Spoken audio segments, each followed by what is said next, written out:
All right, can you hear me? I'm gonna make sure that we're all good on my end before we go all into everything.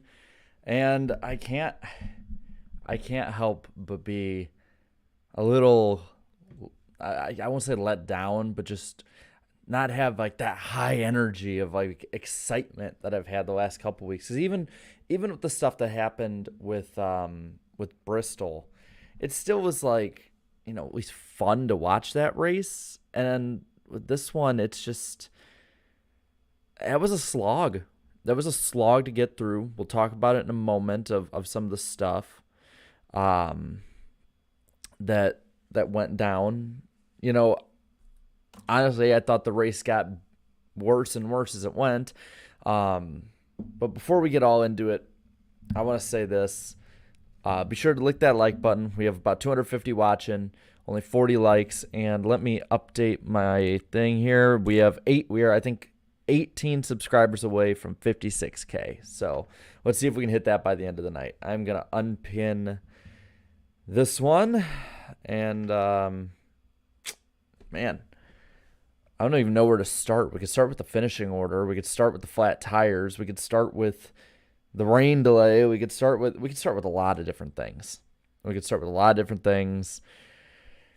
But that was difficult. That was extremely difficult to watch. I'm gonna make sure that I get the super chats all up on my end. Only a few of them popped up compared to how many there actually are. So I'm gonna make sure that is good to go because I don't want to miss any of that. Last thing I want to do is disappoint people after the disappointment of this race. Even for Texas standards, it went. See, I'll say this. I thought it wasn't a bad Texas race. The first stage, when the tire issues weren't as bad, I thought were fine. Honestly, I really, really thought we're not that much of an issue. It's sort of later as it goes, it gets worse. And we'll look at that in a moment. Really quick, I'm going to read some of these super chats that rolled in. Tevin, thank you for the 5. The moment the 10th caution came out, I could just hear you rushing to make this a stream. To make this stream. I can't remember if it was the 10th or so, but it was up there. It was one of them. Where I was just like, yep, we gotta get this thing set up. This is absolutely ridiculous. And we need to be ready to go right from the get-go. So let's see. Let's see what we got here. Daniel, thank you for the 5. NASCAR should be ashamed. NASCAR should have waited a year or two to debut this car, not taken away from the great 2022 season, but this is sad. Carl, thank you for the $4.99. George Strait is the only winner from Texas Motor Speedway history for declining to sing the national anthem at the first Cup race. Beast of Metal 1989. It's been a while. Thanks for the 10. It says, this race was a total disaster, which is honestly fitting for a dead track walking. NASCAR maxed the irresponsibility slider by not implementing competition cautions on a 40-lap schedule a la Indy '08. I think, was it Kyle Petty at one point that was like floating in the notion, hey, maybe we need to call this thing a little early. Ultimately, we didn't. And I think fans probably are upset that we didn't call it early. Kyle 3000, thank you for the 2. Were you not entertained? Not for the last half. The first half, when you were starting to get into it, kind of, but that was bad. That was really, really bad. I don't think there's any other way to put it. Just the tire issues ruined the race. Weather in the middle, drawing it out even longer, made it worse. And then the fact that it got worse and worse as the night went on because the corner speeds picked up. That was something I think I saw Matt Weaver talking about online, is that like when the corner speeds picked up as the track cooled down, it would make it go faster and faster as it went, causing more and more tire issues. John Vandevender, thank you for the $1.99. Worse than the All-Star race or not as bad? I'd say worse. I thought better at first, but I would honestly say worse. Just because of how it consistently kept getting worse and worse and worse as it went. That's just my take, though. I can understand if people disagree. I think the racing itself, passing-wise, was actually better than the All-Star race. I think that there was more passing than people will give Texas credit for. but that doesn't make up for the disaster that would happen throughout it.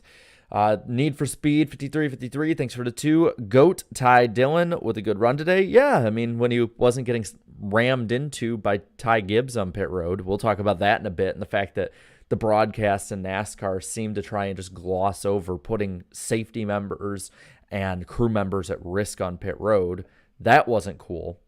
But one last thing before we get into the Texas preview, be sure to watch NASCAR Weekly Podcast this week on Black Flags Matters channel, 8 p.m. Eastern time. We're going to have a lot of us in person together and a special guest, but I'm not going to spoil who it is until later in the week.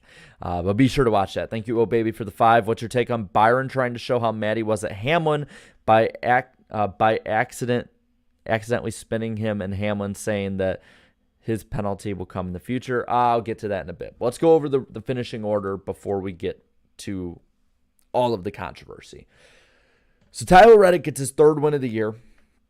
I think that's good for Tyler and that team to kind of keep together, since it seems like he's going to be staying at RCR through 2023. With his 3rd win of the season, it is his first in Cup on an oval, I should say. So that will be something I think that'll be a bit of a turn for him in his career. You know, he's won the 2 road courses, been fast at those, just hasn't been able to get the oval wins. Well, he finally broke through. And I'll get to those super chats in a moment, but let's keep going through the top 10 at least. 2nd was Joey Logano. He was the highest finishing playoff driver. 3rd was Justin Haley. 4th, Ryan Blaney, with the 2nd playoff driver up front, and Chase Briscoe in 5th, the 3rd one. So already you're looking at the top 5, and the 3 playoff guys that are in the top 5, all Fords, 2 of them Penske, 1 SHR. Eric Jones with the 6th place run, William Byron with a 7th, Brad Keselowski with a strong 8th place run this week. Kyle Larson lost a couple spots at the end there, still managed to hold on to 9th, and Denny Hamlin finished 10th. After that, you got Michael McDowell, even missing 4th gear, managed to get an 11th place run. Then you got the Then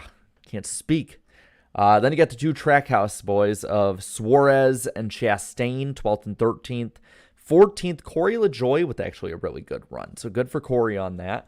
Then Austin Cindric recovered to a 15th place finish. He is the lowest finishing playoff driver on the lead lap. After that, you have Ty Dillon with a 16th place run ahead of his brother Austin in 17th. Then you got Harrison Burton in 18th, Kevin Harvick 19th, Ty Gibbs rounding out the top 20. Noah Gragson got shuffled back on one of those restarts to 21st, Landon Castle 22nd, Garrett Smithley in the 15, finishing 23rd, 24th, Eric Almirola, and Bubba Wallace 25th, final car on the lead lap. There are 3 cars to finish a lap down. Those are BJ McLeod in 26th, Ricky Stenhouse Jr. in 27th, and 28th, Todd Gilliland. Alex Bowman was the final car on track in 29th, 5 laps down. He made up 4 of them, I believe, when he had gotten like wave around lucky dogs, stuff like that, just because most of the drivers on track were on the lead lap today. And then 30th on down, these guys are all out for various reasons that we'll go over in a bit. You got the 17 of Chris Buescher in 30th out, 31st Truex, 32nd Chase Elliott, Cody Ware after a scary crash in 33rd. Then 34th, you have Christopher Bell, the lowest playoff driver. 35th, Cole Custer. And then 36th is Kyle Busch. Kyle Busch with the last place run, continuing his pretty bad season overall. Let's look at a few of these super chats that rolled in. Sterling, thank you for the 5. Between this, Mizzou football choking, and the Chiefs losing. Wow, damn. Much alcohol has been consumed this weekend. I know that feeling, buddy. That was me with the Vikings. John, thank you for the 199. I've seen races worse than this, in my opinion. I have too. But it doesn't mean that it can't be criticized for how bad it is. I want to say that those are not mutually exclusive. Daniel, thank you for the 2. USA Network is worse than Fox. Don't fight. I wouldn't say the coverage is, but the channel itself is. Just because less people can view the sport. let's see. I'm just making sure because I think Darian will be over here in a little bit. Marky Mark, thank you for the 5. I'm coming in. Give me a can of gas, a wedge adjustment, and some bad years. Milton, thank you for the 5. Considering that Hamlin has been vocal of NASCAR, is it possible that them not penalizing Byron is their way of giving Hamlin the middle finger? Maybe. I won't say so just yet. But Hamlin has been the most outspoken guy in the garage. And it's kind of funny it wound up that way. Gabbingston, thank you for the 2. Radman ain't sleeping in his dog cage tonight. Didn't he say if Texas was a good race, he would? I think that's what he said. Well, I got a lot of demolished Texas in the chat. I am going to leave a poll for you guys of which, let's see, which 2022 Texas race was better. And top one will be All-Star race. And this one will be playoff race. There we go. Horizons, thank you for the 5. It feels weird going against Hendrick, but Hamlin is completely justified in how he felt. I agree. We'll get to that in a moment. Thank you to the over 600 watching. Be sure to lick that like button. Remember, we are closing in on 56,000 subs. So if you're new here, be sure to sub. We do this every week. And most of the time, I think we actually have a little more fun than this. Honestly, I not think we do have a little more fun than this. Because when there's good races, we have fun with it. Of course we do. Right now, we are 15 away from 56K. So if you're new, be sure to subscribe and stick around. It'll be a lot of fun, I promise. Let's get into it. Let's get into stage 1. I think stage 1 was the best part of this race. At this point, I honestly thought that, through the first stage, it was actually a good race. I think there was a lot of passing. There was a lot of coming and going. The tires weren't going off as much. It was, it was a very decent, it was a decent race overall, a good Texas race. I got completely torched on Twitter for having an opinion that went against the narrative. But I'm sticking to it. That first stage, I think, for a Texas race was good. It was an, all right race at that point. I think the Xfinity race was actually pretty good. But then the problems started rolling in. And so starting off, Brad Keselowski, jumps out to an early lead. He's good early, so is Logano and Byron. Steve, I'll get to your super chat in a moment. I believe, I'll get to your super chat in a moment. I promise. But he did pretty good. But early on, you started knowing that there was going to be some issues. Immediately, Bubba Wallace started having power steering issues, and the story of mechanical issues from Bristol was transferring over to this race. Again, different tracks, different everything. I'm not saying it's the same exact stuff, but just you could tell it was going to start kind of going downhill at that point. Well, lap 40, and again, there's been so much stuff in this, I probably failed to write something down, and I apologize. But lap 40, Martin Truex Jr. spins off 4. 10 laps later, Kyle Busch crashes out for the day. And you're thinking, oh boy, here we go again. And then I'm looking through lap 56, Ricky Stenhouse Jr., he gets into Ty Dillon and spins. That one wasn't more tire related, more just driver error in that instance. And then lap 78 is when Christopher Bell gets his first flat and when Cole Custer goes around with a flat as well. I think that was what knocked Custer out after Kyle Busch was knocked out. So hence Custer finishing 35th. But there was a good battle for the lead in stage 1. And this is why I was saying this race, it wasn't irredeemable until about the second stage, definitely the final stage. But there was a great battle for the lead and a good shuffling back and forth between 4 guys. William Byron, Denny Hamlin, Tyler Reddick, and Kyle Larson. Those 4, one would take the lead, and then the faster car would get by the other one they took the lead from and get by him. And it was like one of those running drills they used to have in cross country where you have the person at the end right here and he runs to the front, and then you have another person at the end here and he runs to the front. That's how honestly the start of the race was. And I appreciated that. That was actually really fun to watch. What wasn't fun to watch is with 8 to go in the stage when Alex Bowman wrecked. And like I said, he went 9 laps down. He managed to stay on track, which is good that he salvaged, 1, 2, 3, 4. He salvaged 5 points out of it. 5 points makes a big, big deal in the playoffs. So that might be a make or break for his season. We'll see. But that puts him in the hole early. And with the end of the stage, you see some guys, and we're going to go over just the playoff guys on this, get some valuable stage points, both for this race and as well for one playoff point for later on. First off, you have Kyle Larson winning the stage, gets a playoff point for later on, and it helps him build up a buffer heading into Talladega next week, which I believe all of us are expecting. If anyone's going to, do bad there, it'd be him. Denny Hamlin, he got 9 points with a second place in the stage. Logano finished 3rd, Suarez 4th, Chastain 5th, Byron 6th, and then Austin Cindric 9th in the stage. So you had some guys that did pretty well overall in building up a bit of a buffer to the inevitable insanity of Talladega. Now, really quick, I'm going to go over a few things before we get to stage 2 and the final stage. First off, Steve, thank you for the 5. I'm happy to see a non-playoff winner. Keep the playoffs exciting with no advancements in the next round. That's all I can say about this race. That's an interesting part moving forward. But yeah, it's really hard to say anything positive earlier. Montana, thank you for the 2. Chase Elliott, 3 DNFs and 5 races out this round. With the Roval at the end, you can never count Chase Elliott out. I learned that many times over since jumping on YouTube. So I'm not going to say he's out, but I don't trust him at Talladega to make a huge gap. He can, but at the same time, he can get taken out in a wreck and be out. So that's going to be, it wasn't a great start by any means. He better be happy that he had such a gap for both rounds to the cut line. Let's see. Napa Racing Fan 927. Thanks for the 2. What should they do with Texas Motor Speedway?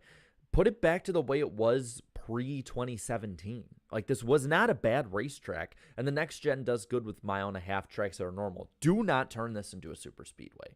One, because there can be great racing here that isn't appealing to the lowest common denominator. And 2, I want to see IndyCar actually have good races at this track. And I would love to actually go to one of those and not just, watch NASCAR choke out another good track that they, could, NASCAR and SMI choke out a really good track. Thought there was one more. Did I miss it? Forge Calamity, thank you for the 5. Hamlin will never retaliate against anyone. The closest we're going to get is the stuff at Gateway with the 1. His interview proves it. Just making a list. I don't know. I'm not gonna judge just yet. Thank you 45M for the 5. Is that New Zealand? I apologize. Again, I'm an American. They don't teach us about the rest of the world here. Why can't they turn it into something like Nazareth? Nazareth, I think, is just its own thing. And then the poll that we put up here, I'm gonna check on it. Wow, about 500 votes. I asked you which race at Texas this year you thought was better. 50-50. Now, if I asked you if you thought it was good, I don't think it would be 50-50 for either race. Wait a minute. I can check that. I have a poll out right now. So let me check that one. And I won't tell you any of the numbers. I'll just tell you the way it's trending. How about that? There. That's me. Oh, wow. This is going to be the most negative one ever. Holy crap. It's only 26 minutes in, but over 2,000 votes this early. Yeah. Oh, man. Woo. Oh, this is going to be a spicy podcast this week, man. Oh, this is going to be great. Let's get to stage 2 while we're on that little high. Lap 116. You had Reddick come in early, pitting for a vibration. Saved his race. He thought he was maybe having either a loose wheel or a flat tire. Came in, was playing it safe. Only would be the only car off the lead lap. And you know what? At the end of the day, that was probably his race-winning move in this race. Lap 124 is where you see Harrison Burton assert himself as somebody who's probably a contender in this event, which I thought was really surprising. And it was kind of funny after I'd said on the show this week. I was like, if Harrison Burton doesn't get a win in, by Talladega, I think Truex will be the most likely to get another winner, Blaney. So that was really interesting to see Harrison Burton run up there, and it was actually really cool to hear Jeff Burton talking about his son being up front. Those moments are cool when they're not shoved in your face all the time. Mikey. Lap 137 is where we saw Christopher Bell get taken out, and that was the same cycle of pit stops that we saw Harrison Burton's car and fuel catch fire, and unfortunately it pushed him to the back. And then the next issue arrives. You guys want me to talk about this, and I will. On lap 169, Cody Ware has a hard crash, head on into the turn 4 wall at full speed, and he loses control of his car because the thing looked totaled. It was probably the most damage we've ever seen to a next-gen car, at least that we know. And then he nearly hits the pit opening. Luckily, he didn't, because he would have went straight probably into that pit stall, into that pit box. And he was taken out in an ambulance. It looked like on a stretcher. He got out under his own power, and immediately it looked like he collapsed. Now, the updates have said that, once he went to the care center, that he doesn't have, a concussion or broken bones or anything like that, so that's all good. But once again, the next gen and safety comes up in the conversation, and it can't be ignored. It can't at this point. I'm glad that Cody Ware is okay, but that wreck could have been so much worse, and it looked so much worse when he was taken out like that. You don't see drivers getting taken off on a stretcher very often. It's at least from what it looked like. So that's it gets to the point where one of these days NASCAR just they can't stop they cannot stop or they can't stop or help themselves, I should say, from glossing over, and they need to stop, because it feels like they're just oh, okay, well, this happened, and then they sort of move on. And only in the last couple weeks have they really finally addressed these issues when it's impossible to miss. You have 2 major wrecks in a span of 2 months where a driver either looks to be really hurt or, in Kurt Busch's case, is really hurt. And I got to say, if I'm Kurt Busch right now, because I wondered what he was thinking. I got to think, if I'm Kurt Busch and my brain right now for the last 2 months has been, a slushy, why would I come back if there's no real direction on this getting fixed? Why? What does Kurt Busch have to prove at this point? Why would he put himself in danger again? It's the exact reason why I don't think he's coming back. And I had even said before Daytona, I didn't think he'd come back until, if he did come back, I don't think he'd come back until after Talladega. There's no point in putting yourself at risk like that. So I mean, it's hard to watch, to see these drivers get out of these cars. Talk about Bowman, for instance, today, said that hit he had today, which is not the hardest looking hit he's had in his career. He said that hit today was the hardest one he had in his career. I mean, absolutely incredible in the absolute worst ways. And it's hard to see so many drivers in pain on the radio. It's hard to hear that. It's hard to see so many of these nasty hits. And the first thought that doesn't come to your mind is, they should climb out, or damn, this will hurt them in the points. It's, I hope they climb out. And there's so many, and there's so many people I saw on social media on multiple different platforms who were when we'd say product be damned, the safety needs to be fixed, and they'd be like, oh, safety issue's not that bad. They're not as tough as the old guys. It's no. There's some of these guys who raced in the Gen 4 car and are saying these wrecks are worse. It hurts worse. There's more injuries now than the Gen 4 car. And I know there were injuries before, but it's getting old to have to talk about the same thing over and over again because NASCAR has went backwards. That's the big issue that I have. All I would say is if you have accounts that you can tag NASCAR, tag anyone on, keep saying it. Keep telling them. Like, keep it as that focal point that this needs to be fixed. If you're somebody who has a voice, like on here with hundreds of people watching, or even if you have like 1 or 2 people watching, I don't care. Keep up on that because this is important. Because, yeah, we've been lucky enough not to have horrible injuries in the last, 20-some years, or a driver, God forbid we have another Dale Earnhardt situation. But it's like corners were cut in getting this car out, and now we're seeing the consequences of it, and they need to be pointed out. But I'm gonna get off that. Thank God he's okay. But I think it once again raised that important issue. And we're gonna finish off stage 2 on here, and then we'll go and talk about a few super chats in the stage break where we had a little bit of a rain delay. On lap 184. Right after this, Chase Elliott crashes and his car catches fire. Luckily, Elliott was okay, got out easily, walked away. Yeah, and I see people, okay, real quick. I see people like NASCAR's obviously paying attention. Yes, but you know that they're not going to want to talk about this. They're going to keep saying everything's fine. And for weeks they've been saying, they've been finally addressing it. But all season before, they've been saying everything's fine. So, yeah. It's absolutely ridiculous. And that's the thing. Someone asked, is he really okay? Sounds like it, but we won't know for sure until after. You have a few people from the Everything's Great crowd in the chat. Anyway, Chase Elliott, he crashes and catches fire. His car catches fire. And with that, that's where Elliott is in a good position with having those extra points going into this round, as well as a couple others being taken out before. So it could have been a much worse hit, but luckily for Elliott, he's still, as we'll talk about in a bit, above the cut line.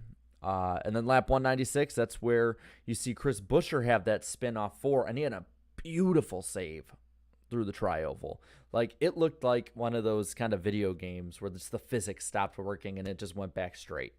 Kind of looked like the last couple NASCAR games, honestly. But with that, the stage end, you got some people who are, again, in the playoffs I'll talk about here. Ryan Blaney gets a much-needed playoff point, especially without winning. 10 points there. Ross Chastain gets 9 points in this stage. 8 points to Byron. Suarez with another 6, finishing 5th. Austin Cindric with another 4, finishing 7th. Joey Logano gets an 8th with 3 points. So a lot of good stuff there. And then you have, of course, the rain sprinkles that cause a red flag. I applaud NASCAR fully for taking it seriously and not letting them race, not having another Daytona all over again. I think that was a right call. And that's a right protocol. And NBC, they kind of tried to tiptoe around it. I heard guys like Junior having a little sarcasm with it. But you know what? NASCAR made the right call there. We'll rip on NASCAR when they're in the wrong, but when they make the right stuff, we need to point that out. I don't want to be negative just to be negative. But looking at a couple super chats before we enter the final godforsaken stage. First one's from the Gun for 10. Looks like my Jim Marshall jersey is the lucky one to wear for the Vikes. Yeah, Skull. Nova Stone 12, thank you for the 2. Do you think NASCAR will get rid of the playoffs? I don't. No, I don't either. But doesn't mean I don't. Doesn't mean I can't stop not liking them. I'm not gonna stop not liking them, I should say. Never been a fan of them. Gavin, thank you for the 5. Going to Dega this week for my birthday. I'm super excited, but I know as a Larson fan, I'm setting myself up for failure. Take it from me as a Viking fan. Always have the hope. It's fun. And hope to see you there. I'll be there. Hey, Cody, how's it going, man? Thanks for the 2. Due to the safety issues, I'm actually scared about Dega. I think a lot of people are. I think a lot of people are. And we'll just have to wait and see. Oh, baby, thank you for the 5. I think the car was designed around a single lug nut and not about what the drivers had to say. I wouldn't go like that, but it does seem like from what the drivers have said, they kind of got pushed to the back when it came to who had the say in what happened with this car. The racing product been honestly really good this year. Just got to work on the safety. Big time. Ralph, thank you for the 5. I didn't watch the race, but from you describing where's crash, NASCAR's waiting for someone to die before they make any serious changes to the car. I mean, I think they'll make changes, but I mean, we saw with Ryan Newman, that NASCAR really didn't make any kind of change whatsoever after the 2020 500 crash, other than maybe one bar in the car. NASCAR is a reactionary sanctioning body in a lot of ways. Napa Racing Fan 927, thank you for the 2. Hashtag replace Texas with Rockingham. We need the Rock back. I'll take the Rock over Texas, but honestly, I'd be cool turning Texas into a short track, similar to what they're doing with Auto Club. 2 Penny Puppet, thank you for the 5. Not sure if you covered this yet, but discounting the rain, what was the official length of the race? About 5.5 hours? Well, the race started here at 2:30. It's 8:47 here. That's 6 hours and 17 minutes. Then you take off 32 minutes. It probably wasn't 5 hours because it was around 5.5 hours even with the rain. Probably 4:30, between 4:30 and 5 hours. Maybe Racing Reference has it up yet. I know they keep track of that. If not, I do know that J-Ski posts results on Twitter. So let me look that up for a moment, and I can let you know. I love that a lot of these are really getting better at posting this stuff. So looking. The margin of victory was 1.19 seconds. So good on Reddick there. Average speed 114 miles per hour. 16 cautions for 91 laps. I don't see it on here. Maybe it's here. I don't see. Oh, here it is. Okay, official runtime 4 hours, 21 minutes, 52 seconds with a 55-minute, 59-second red flag. So that red flag was about an hour, and then you had about a 4.5-hour race out of it. So that answers your question. See, I look stuff up on here and try and stay correct. Oh, man. Alex, thank you for the 5. Harrison Burton's flip in the Daytona 500 should have raised eyebrows when it came to safety. He had a hole in his roof for crying out loud. Well, took 4 minutes to actually find out on the broadcast, so I don't know. Oh, baby, thank you for the 5. Where's Crash reminds me of Mark Martin's Michigan crash. It does for me, too. I remember watching that. CBA, thank you for the 5. Is it ironic that I listened to an FNF song called Soulless during the race? I guess not. I wouldn't know. I'm sorry. I apologize if it lackluster answer. But let's get to the final stage. After the rain and the lightning and the red flag went through, we got back racing. And Michael McDowell runs Jones into the wall on the ensuing restart. For not having fourth gear, I would say that Michael McDowell did a pretty good job staying up there. Most underrated driver in NASCAR. I'm always going to say it. With 92 to go, then that's where you have Chris Buescher with his flat tire. He gets in the wall. It's the 12th caution of the day. Important because 13, I believe, was the record before. Might have been 14. And with this is where we have this problem with pit road. Now, NBC had it on camera, and nobody seemed to want to talk about it, but Ty Gibbs and Ty Dillon got together. Now, when you look at it, Ty Dillon does squeeze Ty Gibbs, and I think he does actually get into him getting out of the pits. It's narrow. People are getting out. There's literally people working on pit road near them that they need to give some space to. It happens. It's normal. That happens in Xfinity, happens in trucks, happens in Cup, happens in ARCA, happens everywhere. That is a racing deal. It was a mistake. I don't think Ty Dillon came up with the idea of hitting Ty Gibbs. Ty Gibbs then retaliates on pit road, hits Dillon a lane down into the pits right next to a crew who is on the right side of the car, right next to them. I mean, for as much that as Ty Gibbs has matured on the racetrack and especially in front of the media, that was one of the most boneheaded moves I think I've seen somebody do this year. I don't care. We'll talk about this in a bit with the William Byron and Hamlin thing. I don't care what the situation is. I don't care how mad you are at somebody. I don't care if they even deserve it. To exact revenge with your 1,000 plus 2,000, whatever, heavy ass race car on pit road when there are people who only have a helmet to protect them. That is, in my opinion, doing something like that it's parkable. I really think so, because you are not only putting, your car and somebody else's car at risk, which can be repaired. You are putting people at risk at that point who have no way of protecting themselves between that car you're moving and the car they're right next to. And I'm not going to pull them up, but you can look up on pit road what happens when there's accidents with a car hitting another car with people between it on pit road. It happened in the 90s. It's a big reason why pit speeds have been implemented for, problems like that to be avoided. But that, I feel like that is the most under the radar problem of this race that nobody's talking about. And that brings me to William Byron taking out Denny Hamlin. Again, there weren't people on pit road, but you are under caution. And I don't care what the deal is between you two drivers. When you're under caution, that is, don't start crashing people into the tri-oval, especially when there's no pit wall. We just saw earlier in the race, Cody Ware hit the pit wall and be feet away from hitting head on into somebody's pit box.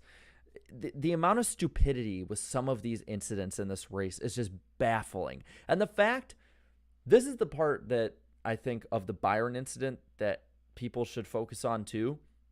The fact that NASCAR used him doing that on his onboard to promote it on their social media like it was some funny thing. Are you serious? Come on. That to me is irresponsible on their part, because it just glorifies that to the fans. And Kyle Busch, let me see. I retweeted it earlier in the race, and I completely agree with Kyle Busch on this one. Kyle Busch, you might agree with stuff he says. Kyle Busch on this one was completely right. He goes, no penalty for this? Depends on who you are, I see. How do you defend that? I get, and I see people in the chat, and I applaud a lot of people in the chat for being Hendrick fans and being Byron fans and saying, hey, that was wrong. I applaud you for that, because I know how it is as a junior fan when your driver does something wrong. Look at 2006 Michigan, and you don't want to call your driver out for, causing something. I get that. And John, I think you're right. He had every reason to be upset. He did get squeezed. I know Hamlin didn't do it on purpose. I disagree with you that I don't think Kyle Busch is wrong. I think he should have been penalized. And I think if he's not a playoff driver or he's somebody who's been eliminated, I think he gets penalized. I think he gets down pit road for, tail end of the line, or he gets parked for a lap or something like that. But with it being a playoff driver against another playoff driver, I feel like NASCAR milks it for drama. NBC milks it for drama. And I think that's bull. If you're going to, have this big argument about safety with your car and overall umbrella argument and discussion about safety, you need to be behind having safety in every aspect of it. But this is the NASCAR we have now. This is the way it is. And I feel like people would talk about this more if the race itself wasn't complete ass.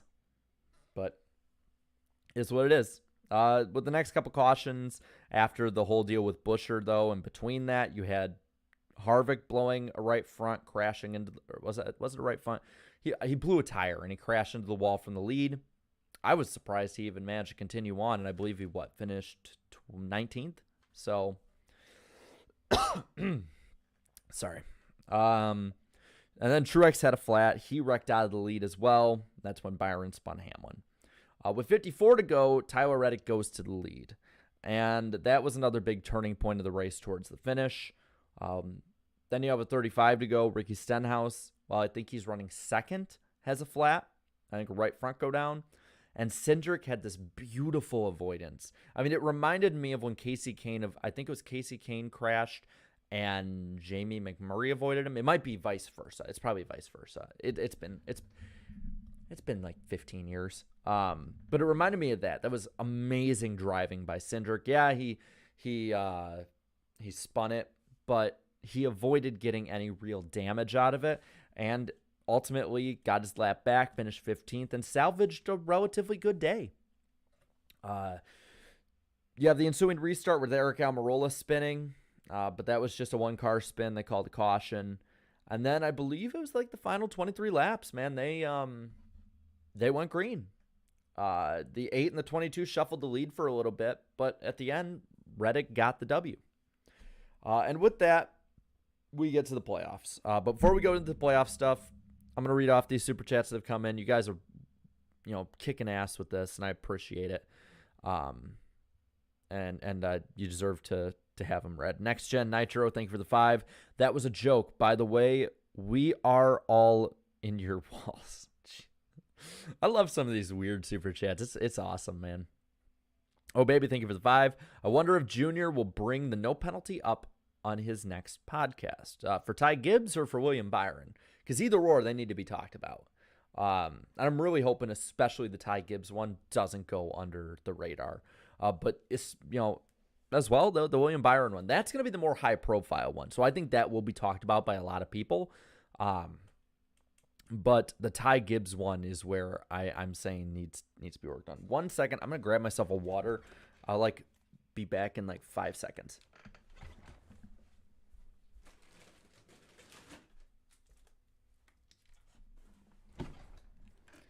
Okay, I think I'm back in 5 seconds.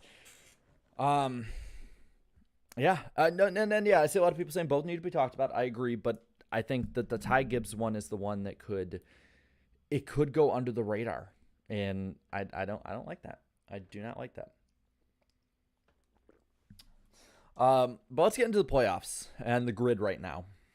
Because heading into Talladega, it's probably not going to look like this, but we need to know what we're looking at.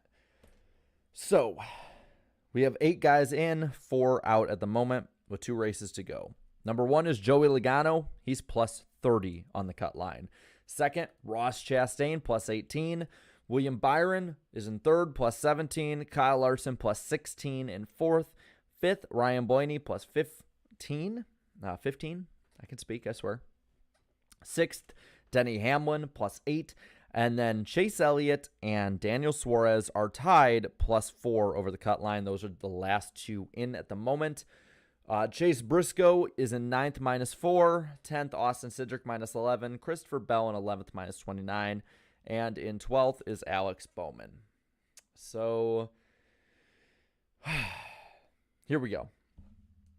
When I'm looking at the guys above, when it comes to who I think is good enough above the line to be a pretty good shoe-in, to be above the cut line after Talladega, I'm going Joey Logano. He's the only one. Plus 30, pretty good super speedway driver. I have faith in him on this. The rest of them, they could all fall out easily.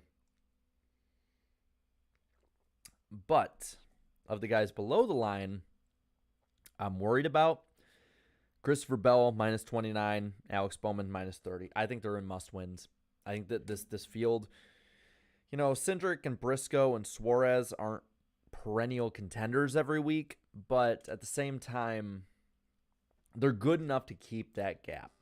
And I think they can pass 2 of them at this gap, but I don't think they can pass all 3. And Alex Bowman is one, especially that Talladega, he's struggled at in the past. He has struggled at Talladega, and it's going to be a bit of a problem for him. Man, my throat's having some issues. IDK player told me not to drink water, but it's all I got here.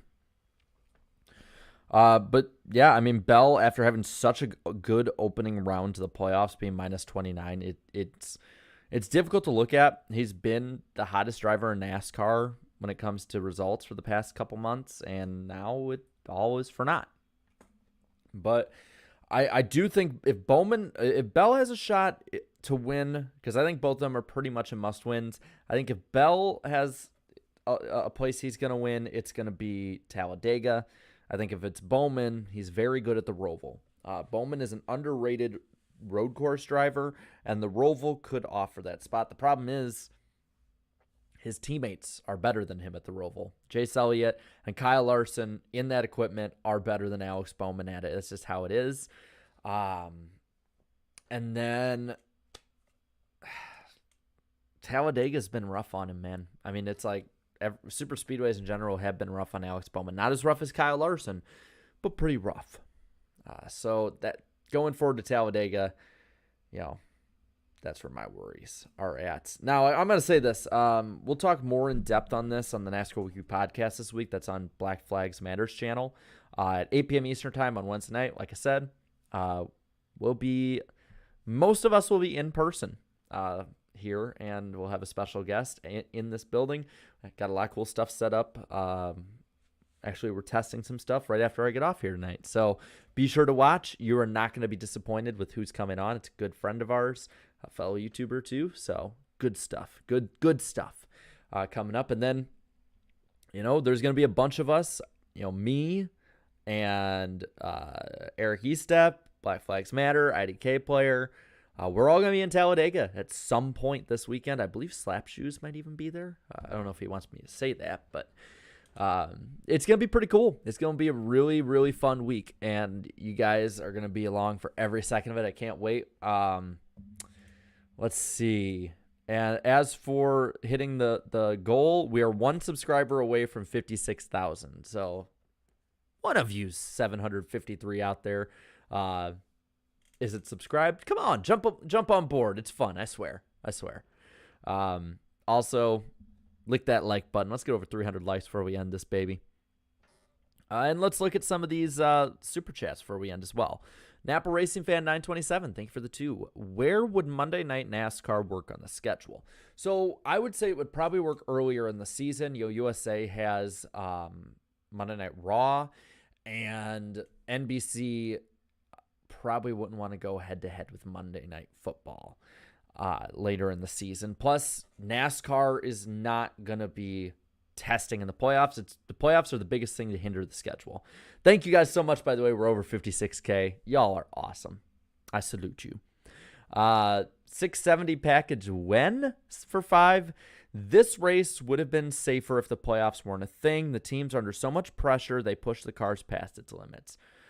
Yes and no. I think that this is going to be an issue no matter what. The intense heat, I think, is what caused a lot of it to start, and then the big shift in temperature getting colder with those faster speeds in the corners played a big part of it. But I won't disagree with you about the playoff drivers probably pushed it harder this week than they would have for the most part otherwise, unless we had a full season format and like 5 or 6 of them were actually in it for the championship in that. Which, by the way, when I published those Winston Cup points, they did tighten up top. It's not like a tight battle like 92, but I mean, it's shaping up to kind of be like that the way that Chase has been performing. So if you're into that, be sure to look on Wednesday morning. I'll have that up. 670 package win for 2. The car has issues. The playoffs makes them scarier. I will agree with that. While it might not be that way just for this one race, it seems like that in general. Jack Flynn, thank you for the 2. Justin Haley, top 5. Justin Haley, top 5, 31 supremacy. The supremacy meme that I've started, I don't know how it's spread, because I've seen it in a lot of places. Like, even people that don't like me have used that, and I'm like, huh? Do you know where this comes from? But I'm happy for it. I'm happy for Justin Haley because he's a good dude. He is a good dude. And he's a good driver, and I'm happy that the work they put in is finally paying off for them. Let's see. I mean, yeah, I think that pretty much covers it, unless any other super chats roll in, or you guys have anything else to talk about in here. I'll let you guys know I am 50-50 on if I'll stream after Talladega being there. It's hard to. Depends on where you get in the track. If not, I'll see about getting all the YouTubers that we're hanging out with, and we'll all do a stream at some point after the race. So keep an eye out. We'll probably do something after the race. I don't know what exactly yet. I'll for sure after Talladega, I'm not going to any more races this year. So if I'll be live after every race after this. Oh yeah, my Vikings are in London next Sunday against the Saints. Listen, this season in NFL is just as weird as the NASCAR season. I am not taking anyone lightly this year. But with that, Skol, and I will see you guys next week. Bye-bye. See y'all.